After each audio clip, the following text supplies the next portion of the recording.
Hello, it's Friday and welcome to your weekly update. This week, I want to start by talking about cybersecurity.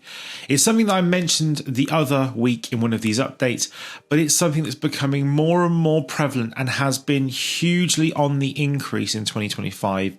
Is the number of phishing attacks, the number of bad actors, the number of disruptions coming from cybersecurity related instances. Most of these things that we're seeing relate to companies that have incorrect protection or don't have the right processes in place to capture what is going on. What do I mean by that? What I mean is I'm talking about businesses that don't have the right level of phishing simulation training, the right level of user understanding, the right level of policies and procedures to act and deal with what happens when a cyber attack takes place, or don't have the right services to make sure that they're protecting against these things. So the right sort of protection on your endpoints, the right protection on your cloud, the right protection for your mail security, the right wraparound services like a managed detection and response. We're seeing a number of attacks happen every week, and they're all coming in and affecting businesses who haven't invested in these technologies. So my call to you today on this weekly update is really simple. If you don't know if you have a full stack security solution that covers everything, just ask. Me and my team are here. We will happily do for you a free cybersecurity review, look at the estate that you have and where your vulnerabilities and gaps are. If nothing else, you'll at least know where your potential risks are, and then hopefully you can do something about it. Outside of that, in other news, Microsoft are just about to change the entire Office suite icons to the new Copilot M365. It's a terrible design.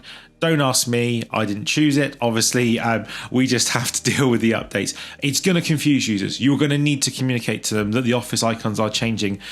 I can see it being potentially hugely disruptive, and it's not going to be great. There's also the general availability for the legacy Outlook app is coming towards its end, so you also need to consider moving that across. Something that Microsoft are continuing to do is push people to be on the latest release channel for everything Office 365, Microsoft 365, everything Windows. So if you're not, you start to lose features very quickly and get disparity, and they're kind of forcing that on you because they're making sure that the stuff that happens inside of the M365 console is latest and greatest. So if you're not updating your apps, people are going to see the difference and features aren't going to be there, and it's going to force you to update and move forward. So just think about that. We had a big launch this week, and we launched CoreView as one of our key products for 2025. If you're like me and you have to deal with Microsoft 365 on a daily basis, you'll know there are too many admin consoles, there's too many reporting systems, it's all a bit disconnected. And it's really important to be able to get into your data and do governance and compliance really easily, and also be able to make decisions and get things automated, which you can't do unless you want to learn Graph API and sit with PowerShell for hours making scripts that you have to trigger or Power Automate procedures that are going to pick up these things. So with CoreView, you can take away all that pain.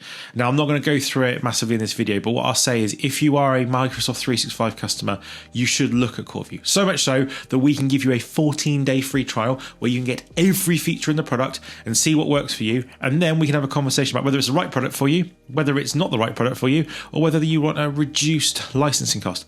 And let's be honest, it's really cheap. And I like cheap because I am a cheap person. So it's great to know that. So if you are a Microsoft 365 customer, why not just reach out, get a free trial. I'll get myself or Lewis onto a call with you and we'll go through the product, get it set up and give you 14 days to play with it and make the most out of the product.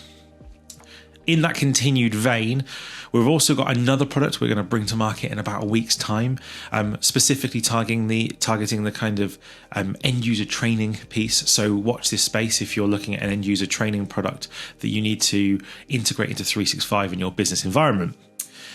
As I always do, let's talk events. The live hack event for Planet IT is nearly full. We are pretty much at capacity. I think that we're actually very much taking reserved spaces at the moment. However, that said, it's one of those things where I will always say keep booking, because if it's something that you think is beneficial to you and you haven't signed up yet, there might be slots that become available, or we might be lucky enough to be able to run another one of these in the very near future, something that you can get involved with and will be able to then take part in.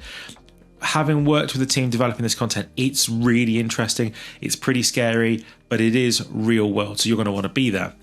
And then obviously my education roundtable, That's taking place in March. That's filling up very nicely. We're near enough there. We've got some amazing speakers on panelists. I can't wait for you to sit down in a room and get to grill them, and I can get to sit and watch. If you want to be involved in either of those, I'll drop the links as I normally do. Outside of that, thank you very much for watching. Again, a bit of a longer video, trying to give you more content, more information. Let me know what you think. But until next week, goodbye.